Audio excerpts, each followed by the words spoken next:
حلال کمانے والے اپنا مال قبر میں نہیں لے گئے، حرام کما کر ہم کیا اپنا مال قبر میں لے جائیں گے؟ جھوٹ بول کر کاروبار مت کرو، دھوکہ دے کر کاروبار سب دنیا میں رہے گا، بال بچے ہوج موج کریں گے، وارثین موج مستی کریں گے۔ اب تو لوگ اتنے بے وفا ہیں، مردہ باپ کی قبر پر جوان بیٹا فاتحہ پڑھنے بھی نہیں آتا۔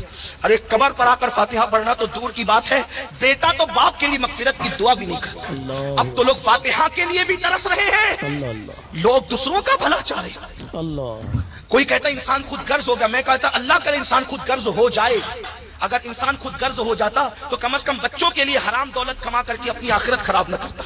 جی انسان خود غرض ہو جاتا تو نماز کے وقت تو دکان پہ بیٹھ کر اپنے گھر والوں کے بھلے کے چکر میں اپنا برا نہ کرنا۔ ہاں کچھ نہیں لے جانا ہے دنیا سے، قرآن کہتا ہے لا